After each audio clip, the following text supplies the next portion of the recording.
अजिबात पितांबरीचा वापर न करता तेलकट आणि चिकट झालेले दिवे कसे स्वच्छ करायचे ते सुद्धा अगदी सोप्या पद्धतीने ते या व्हिडिओमध्ये बघणार आहे। त्यामुळे व्हिडिओ कुठेही स्किप न करता शेवटपर्यंत नक्की बघा। तर असे तेलकट झालेले दिवे स्वच्छ करायला खूप मेहनत लागते, परंतु आज जास्त मेहनत न करता आणि पितांबरीचा अजिबात वापर न करता देवाचे सगळे दिवे आपण स्वच्छ करणार आहे। जास्त तेलकट झालेले दिवे स्वच्छ करताना घासणी सुद्धा अगदी तेलकट होऊन जाते आणि त्यामुळे दिवे तर निघतच नाहीत, परंतु घासणी सुद्धा खराब होते। परंतु आता जास्त मेहनतीची गरज नाही, एकदम सोपी ट्रिक इथे आपण वापरलेली आहे। तर बघू शकता हे दिवे किती तेलकट झालेले आहेत। तर बऱ्याचदा आपण रोजचा नेहमीचा वापरण्याचा दिवा स्वच्छ करतो, मात्र ठेवणीतले दिवे स्वच्छ करायचे राहून जातात आणि मग सणवार आला की याची आठवण येते, परंतु मग घाईच्या वेळी हे स्वच्छ करायचं राहून जातं। अगदी दिव्याखाली ठेवण्याची प्लेट सुद्धा खूप तेलकट होते। जास्त स्वच्छ नाही केलं तर असेच डाग त्याच्यावरती उमटतात किंवा पितांबरीने स्वच्छ केल्यावर सुद्धा दिव्यावरती काही डाग उमटतात। तर ही स्टीलची पंती आहे, बघू शकता याच्यावर सुद्धा किती तेलकट थर जमा झालेला आहे। तर अजिबात जास्तीची मेहनत घ्यायची गरज नाही, एकदम सोप्या पद्धतीने हे सगळं आपण स्वच्छ करून घेणार आहे। त्यासाठी एका मोठ्या भांड्यात पाणी गरम करायला ठेवलंय, त्यामध्ये 1 चमचा वॉशिंग पावडर घालायची, कोणतीही घ्या जी तुमच्याकडे अवेलेबल असेल ती घ्या। थोडंसं मिक्स करून घ्या। त्यानंतर यामध्ये विम लिक्विड घालायचं, यामुळे तेलकटपणा निघायला बरीच मदत होते।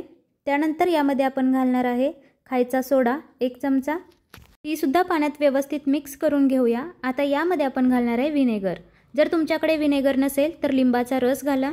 आता गॅस थोडा स्लो करायचा आणि सगळ्या समया अशा खोलून यामध्ये घालायच्या, त्याचा सगळा पार्ट असा अलग करायचा, म्हणजे पूर्णपणे तेलकटपणा जो आहे तो निघून जाईल। तर सगळे दिवे अशाच पद्धतीने खोलून यामध्ये टाकायचे, जितके पार्ट आपण काढू शकतो तेवढे काढायचे आणि यामध्ये घालायचं। आता याला फुल गॅस करायचा आणि याला खळखळून अशी उकळी येऊ द्यायची। अगोदर आपण सोडा आणि व्हिनेगर घातलं होतं, त्यामुळे थोडंसं पाणी उतू येईल यासाठी गॅस स्लो केला होता। आता यामध्ये आपण समया घातलेल्या आहेत, त्यामुळे हे पाणी उतू जाणार नाही, त्यामुळे आता गॅस फास्ट करायचा आणि याला खळखळून उकळी काढायची। त्यानंतर गॅस थोडा स्लो करायचा आणि 5 मिनिटं असंच पाणी उकळवून घ्यायचं। आता हे 5 मिनिटं उकळत ठेवूया, तोपर्यंत देवाचं ताट आणि पाणी ठेवायचं जे भांडं असतं ते कसं स्वच्छ करायचं ते बघूया। तर बघू शकता हे पाणी ठेवायचं भांडं किती खराब झालंय। तर अजिबात जास्तीची मेहनत न करता हे सुद्धा आपण स्वच्छ करू शकतो। तर त्यासाठी वाटीमध्ये थोडंसं व्हिनेगर घेतलंय, अगदी चमचाभर व्हिनेगर घ्यायचं किंवा लिंबाचा रस घेतला तरीसुद्धा चालेल। यामध्ये थोडंसं विम लिक्विड घालायचं आणि आता यामध्ये घालायचं आपल्याला इनो, अर्धा चमचा इनो मी यामध्ये घातलेला आहे। बघू शकता इनो लगेचच ॲक्टिवेट होतो आणि एकदम फेस तयार होतो। तर हा फेस लगेचच आपल्याला भांड्यावरती लावून घ्यायचा आहे। इनो जोपर्यंत ॲक्टिवेट आहे तोपर्यंत हे भांडं पटकन स्वच्छ होतं। तुमच्याकडे व्हिनेगर नसेल तर लिंबूचा रस वापरा। एरवी आपण लिंबूचा रस आणि मिठाने ही भांडी स्वच्छ करतो, परंतु थोड्या वेळानंतर सुद्धा या भांड्यावरती थोडेसे डाग उमटतात, त्यामुळे हे सोल्युशन एकदा यूज करून बघा, लगेचच ही भांडी स्वच्छ होतात। तर सगळ्या बाजूनी हे लावून घ्यायचं। तर हे सोल्युशन चमच्यानेच संपूर्ण भांड्यावरती आपल्याला पसरून घ्यायचं आहे आणि बघा लगेचच अगदी सेकंदात हे भांड्याचा वरचा थर जो आहे तो निघायला लागलेला आहे। तर पुन्हा काय करायचं, असा आपला भांड्याचा जो स्क्रब आहे तो घ्यायचा, तेच सोल्युशन घ्यायचं आणि हलक्या हाताने फिरवायचं, बघा लगेचच स्वच्छ होतं। तर अशा पद्धतीने हलक्या हाताने हे घासून घ्यायचं, लगेचच स्वच्छ होतं। आता 4 ते 5 मिनिट झालेले आहेत, गॅस बंद करायचा। बघू शकता पाणी किती खराब झालेलं आहे, त्याचा संपूर्ण जो तेलकटपणा आहे तो पाण्यामध्ये उतरलाय। आता ही स्टीलची जी आरती होती त्याला आपण जिथे वात लावतो तिथे असा काळी काजळी साठून बसते, तर बघा अगदी हलक्या हाताने चमच्याने ते निघून गेलं। तर खूप स्वच्छ होतात असे दिवे, अजिबात जास्त मेहनतीची गरज लागत नाही। आता हे भांडं गॅसवरून खाली उतरून घेऊया आणि यातील एक एक दिवा स्वच्छ करून घेऊया। तर बघू शकता सगळ्यात जास्त तर हा दिवा खराब झाला होता, खूप तेलकट सुद्धा झाला होता आणि चिकट सुद्धा झाला होता।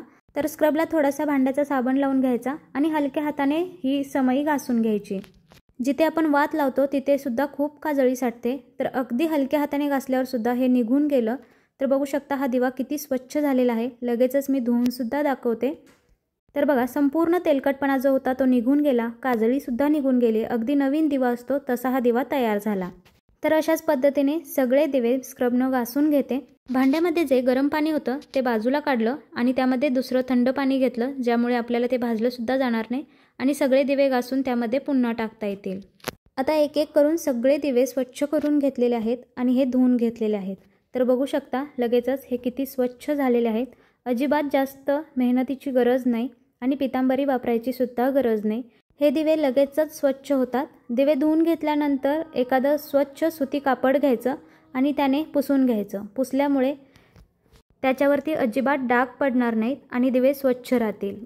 कोणतीही पितळेची किंवा तांब्याची भांडी जेव्हा आपण स्वच्छ करतो त्याच्यानंतर ते लगेचच कपड्याने पुसून घ्यायचे, म्हणजे त्याच्यावरती डाग पडत नाहीत।